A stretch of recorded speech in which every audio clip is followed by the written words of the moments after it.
चलो देखो भाई, तो एक बार फिर से देखते हैं। अब अपन को पढ़ना है, आपने जो सवाल करा कि सर अगर चुंबकीय क्षेत्र जो है डायरेक्टली लंबवत ना आ करके, ये अभी तक कैसा आ रहा था, तल के लंबवत, तल के क्या, तल के अभिलंब के समानांतर है भाई मेरे, ये तो तल है ना, तो तल के क्या है, ये अभिलंबवत है, हाँ या ना, तल के लंबवत है। अभी तक आ रहा था तो थीटा आपने कितना ले रखा था, 0 डिग्री। अब मान लो चुंबकीय क्षेत्र यूं सट्टाक टेढ़ा होके गया, समझ में आया, टेढ़ा होकर के गया चुंबकीय क्षेत्र। तो देखो याद करो क्लास 11th वाला कंसेप्ट, ये अपने पास कोई ब्लॉक हुआ करता था तो इस पर बल लगाया F, विस्थापन कितना हुआ S। तो याद करो बल का फॉर्मूला क्लास 8वीं का, बल गुणे दूरी, हाँ या ना, कार्य बराबर बल गुणे दूरी, कार्य बराबर बल गुणे, फिर बड़े हो गए हम 11वीं क्लास में आ गए, हमने बल को तिरछा किया, ये बल गया, बोलो हाँ, पढ़ा ना। फिर वहाँ फॉर्मूला बन जाता है कार्य बराबर बल गुणे बल की दिशा में विस्थापन, बल गुणे बल की दिशा में। तो भैया ये देखो बल के हमने 2 कंपोनेंट तोड़े, एक F cos थीटा और एक F sin थीटा, बोलो हाँ।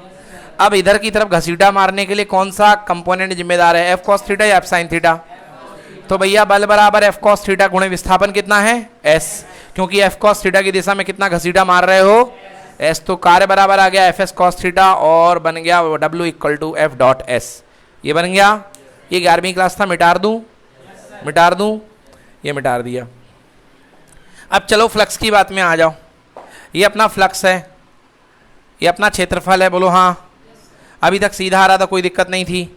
ये क्षेत्रफल का क्या है, इसका नॉर्मल है सदिश, बोलो हाँ। अभी तक इसके पैरेलल जा रहा था सबका सब मामला, हाँ या ना। तब तक तो पूरा फ्लक्स अपन ने कंट्रीब्यूट कर लिया, पूरा फ्लक्स यूज हो गया। मगर अब जो चुंबकीय क्षेत्र है यूं सट्टाक जा रहा है, बोलो हाँ, जा रहा है कि नहीं जा रहा।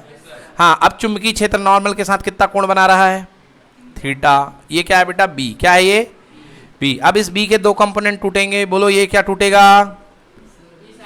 अरे कहाँ साइन रे, थीटा इसके साथ में है, कंफ्यूज मत हो जाओ, पिछले बार का सिचुएशन नहीं है, इस बार थीटा नॉर्मल के साथ में। तो एक कंपोनेंट क्या टूट गया और ये कंपोनेंट क्या टूट गया।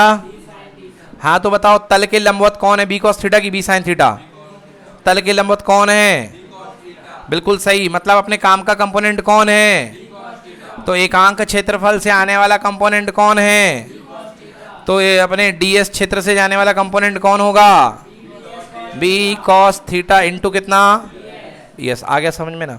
तो एकांक क्षेत्रफल से जाने वाला मतलब इकाई क्षेत्रफल से जाने वाला जो कंपोनेंट है बी कॉस थीटा है, तो एकांक क्षेत्रफल से जाने वाला जो बल रेखाओं की संख्या होगी B cos theta into ds, मतलब डी फाई बराबर बी कॉस थीटा इंटू कितना, ds इंटू कितना, आई बात समझ में, B cos theta into ds। Clear हो गया। चलो तो क्या बन जाएगा, अपन इसको लिख सकते हैं डी फाई बराबर बी डॉट ds, लिख सकते हो कि नहीं लिख सकते हो, वही सदिश वाला formula, A B cos theta को गैप कर दिया, ए डॉट बी, हाँ या ना। तो भैया डी फाई बराबर इतना आ चुका है, तो total flux phi equal to, integrate करेंगे नहीं करेंगे भाई, डी फाई का इंटीग्रेशन फाई हो गया और इसका कितना आ गया बी डॉट, समझ में आया। ये कब लगेगा, जब जब जब क्षेत्रफल अंट संट है, कैसा है, अंट संट, तब तक अपन को परेशानी हो रही है, हाँ या ना। अब आप देख लो रेगुलर एरिया में, अब आप देख लो रेगुलर एरिया में जो आप पसंद करते हो, एकांक क्षेत्रफल से जाने वाला फ्लक्स कितना है, बी कॉस थीटा, हाँ या ना, बी कॉस थीटा। तो पूरा क्षेत्रफल कितना हमारे पास, ए, कितना क्षेत्रफल है, रेगुलर क्षेत्रफल इसका कितना है, ए, हाँ या ना। तो ए क्षेत्रफल से जाने वाला कंपोनेंट कितना होगा, बी ए कॉस थीटा, होगा कि नहीं होगा, मतलब किसी सतह से जाने वाला कुल फ्लक्स, क्योंकि ए सतह मतलब कुल फ्लक्स हो गया कि नहीं हुआ। अब बोलो ये सबके अपने अपने कंपोनेंट टूटेंगे ऊपर की तरफ, हाँ या ना।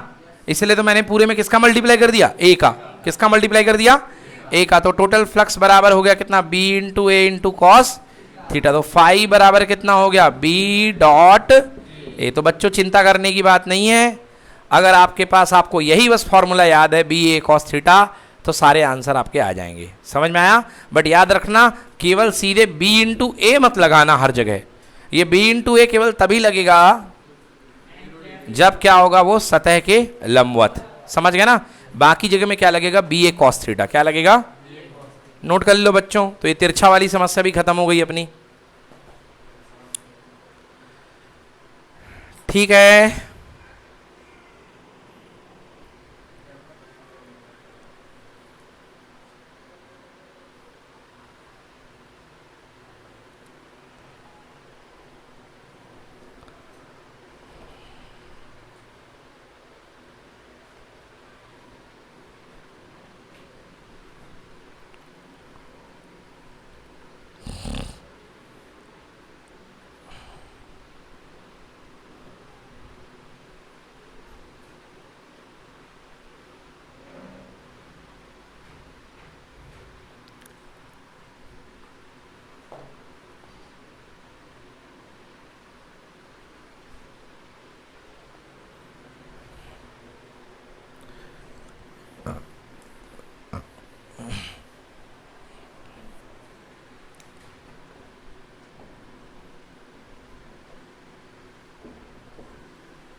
चलिए देखिए, ये हो गई आपकी फ्लक्स की बात। अब देखो बेटा, फ्लक्स दो तरीके का होता है, एक धनात्मक और एक ऋणात्मक, एक धनात्मक और एक।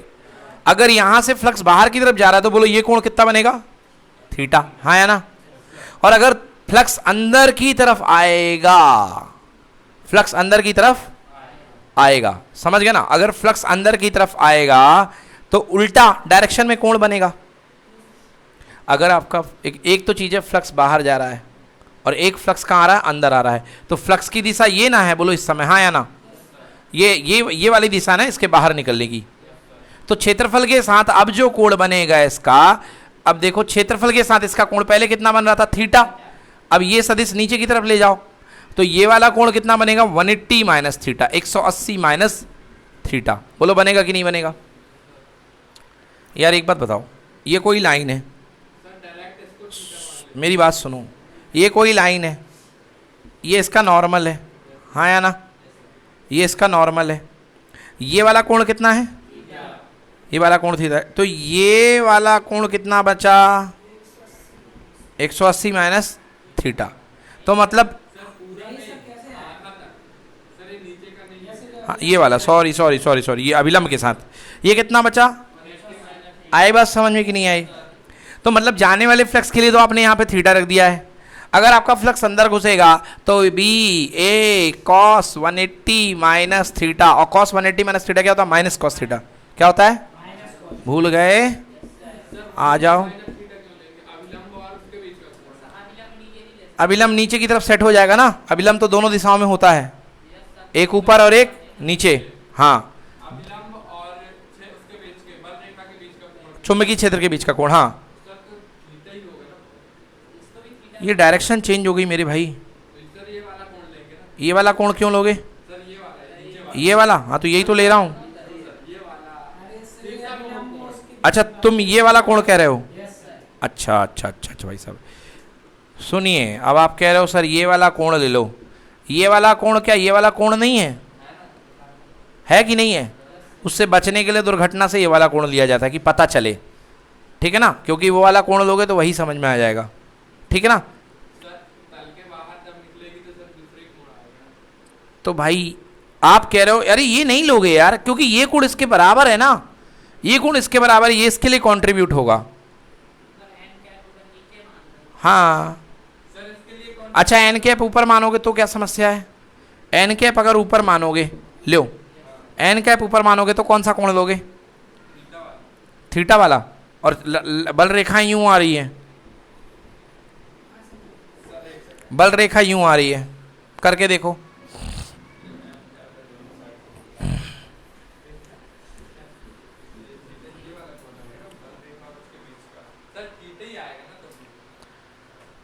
आप क्या है, आप अच्छा एक काम करो, चलो इधर से देखो, सुनो इधर से देखो।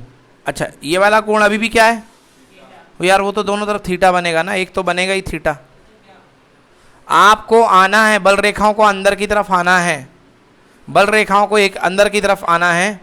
बल रेखा अंदर की तरफ आ रही हैं तो पहले जो कोण थीटा बन रहा था अब वो क्या बनेगा। अब देखो तुम, यदि तुम ऐसे कहने लगो, अभी बल रेखा ऊपर की तरफ जा रही है, वो क्या है 90 है, कितना है। अब यदि नीचे की तरफ आए, नीचे की तरफ आए, देखो किसके साथ 90 है, 0 डिग्री बन रहा है तल, इसके साथ 0 डिग्री बन रहा है अभिलंब के साथ, हाँ या ना, और तल के साथ कितना है 90, बोलो हाँ, हाँ या ना, तल के साथ कितना है, हाँ क्या बोल रहे हो भाई, अभिलंब के साथ बल रेखा यूं जा रही है तो अभिलंब के साथ 0 नहीं होगा, हाँ तल के साथ कितना है ऊपर की तरफ, बोलो हाँ, और तल के साथ नीचे की तरफ का एंगल ये एंटी क्लॉकवाइज होता है 90, क्लॉकवाइज क्या होता है -90। आई बात समझ में कि नहीं आया। ये कहाँ गया है बेटा, देखो अभी बल रेखाएं ऊपर की तरफ जा रही थी और अभी बल रेखाएं किस तरफ जा रही है, नीचे की तरफ, ठीक है ना। अभी मैंने किसके साथ क्षेत्रफल निकाला है, तल के साथ, किसके साथ निकाला है, तल के साथ। तो तल के साथ का कोण कितना माना जाएगा, -90, कितना माना जाएगा -90। अब इसको पूरा हो जाने दो, फिर समझ में आएगा तुम्हें। तो आपका एक कोण बन गया cos 180 माइनस थीटा, हाँ या ना, तो बी ए, और ये कितना हो गया -cos थीटा, हाँ या ना, तो ये -BA cos थीटा, मतलब जो फ्लक्स होगा वो क्या आ गया नेगेटिव कुल मिलाकर के बाहर जाने वाला फ्लक्स क्या होता है? पॉजिटिव। और अंदर घुसने वाला फ्लक्स क्या होता है? आई बात समझ में ना? तल के बाहर निकलने वाला फ्लक्स क्या ले जाता है? पॉजिटिव। और तल के अंदर आने वाला फ्लक्स क्या ले जाता था? नेगेटिव। और सुनो जी, आपने ये काम कर रखा है कब? जब मैंने आपको विद्युत क्षेत्र में गॉस का नियम पढ़ाया था। ये गॉस का नियम था, बोलो हाँ। इसको जब आप किसी विद्युत क्षेत्र में रखते थे तो यहाँ से चुंबक विद्युत क्षेत्र जाता था कि नहीं जाता था? बोलो लंबवत जाता था, हाँ या ना? यहाँ पे प्लस होता था, बोलो यस और नो? ठीक है ना? विद्युत क्षेत्र जाया करता था और बाहर निकलता था, फिर हाँ या ना? इसको प्लस को छोड़ दो। हाँ, और ये धात्विक कैविटी के अंदर विद्युत क्षेत्र कितना होता था? 0। तो जितना फ्लक्स जाता था, अंदर जाने वाला फ्लक्स आप क्या मानते थे? -φ। और बाहर निकलने वाला फ्लक्स क्या मानते थे? और टोटल जोड़ करके दोनों क्या हो जाते थे? 0। मतलब अंदर से कोई प्रकार का फ्लक्स नहीं गुजरता था। ये अपन ने पढ़ा था, वही रूल यहाँ पर लग रहा है कि आने वाला जो फ्लक्स होगा, अंदर घुसने वाला क्या होगा? ऋणात्मक। और बाहर जाने वाला क्या होगा? लिखो लिखो, किसी सतह से बाहर जाने वाला फ्लक्स, किसी सतह से बाहर जाने वाला फ्लक्स धनात्मक लिया जाता है और अंदर आने वाला फ्लक्स ऋणात्मक लिया जाता है।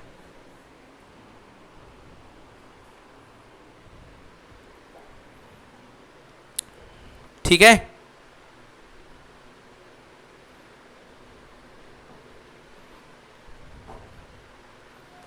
तो बच्चों phi is between -BA to +BA। Note कर लो, फाई का जो मान होगा -BA से लेके +BA के बीच में होगा, क्योंकि माइनस आएगा अंदर आने वाला, cos 180 - थीटा -BA हो गया और ये +BA हो गया है। चलो, वो इतना ज़्यादा काम में नहीं आएगा, आपके नॉलेज के लिए मैंने बता दिया, क्योंकि आप बाद में पूछोगे सर ये टोटल फ्लक्स 0 कैसे हो गया?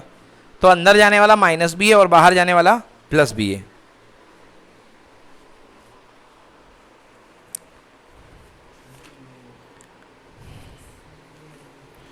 तो बच्चों ये रहा आज का टॉपिक। आज हमने टोटल पढ़ा है फ्लक्स, चुंबकीय फ्लक्स हमने आज पढ़ लिया बच्चों। चुंबकीय फ्लक्स की स्टडी आज पूरी हो गई है और कल पढ़ेंगे फ्लक्स में बदलाव। क्या पढ़ेंगे? फ्लक्स में बदलाव। और फ्लक्स में बदलाव के फलस्वरूप जनरेट होगा वोल्टेज। क्या जनरेट होगा? वोल्टेज। और वोल्टेज जहां आएगा वहां करंट बनेगी। जहां वोल्टेज है वहां क्या है? करंट है, क्योंकि वोल्टेज मतलब बैटरी, और जहां बैटरी है वहां क्या है? करंट है। समझ में आया? और वो वोल्टेज कहलाएगा प्रेरित विद्युत वाहक बल। क्या कहलाएगा? प्रेरित विद्युत वाहक बल। इस चैप्टर में जो वोल्टेज बनेगा उस पूरे वोल्टेज का नाम चलेगा विद्युत वाहक बल, जिसे हम ई का नाम देंगे। किसका नाम देंगे? ई का नाम देगा। क्योंकि वोल्टेज दो प्रकार के होते हैं बच्चों, मैंने पहले बताया था, एक स्रोत से मिलने वाला और दूसरा खबने वाला। याद करो, एक स्रोत कितना देता है? बोलो हाँ। और दूसरा ऊपर वाले मिल बांट करके जो भंडारा करते हैं। बोलो हाँ है ना? जो स्रोत से मिलता है वो एक तरीके की सर्किट की पावर है, उसको हम क्या बोलते हैं? ई। और ये जो भंडारा करते हैं इसको अपन बोलते हैं पोटेंशियल ड्रॉप। क्या बोलते हैं? पोटेंशियल ड्रॉप, जिसका शुद्ध नाम मैंने बताया था पतित विभव। क्या बताया था? याद आ गया? तो कल पढ़ेंगे अपन फैराडे का नियम। फैराडे का नियम समझ गया ना? फैराडे का प्रथम नियम और फैराडे का द्वितीय नियम। चलिए कल आते हैं।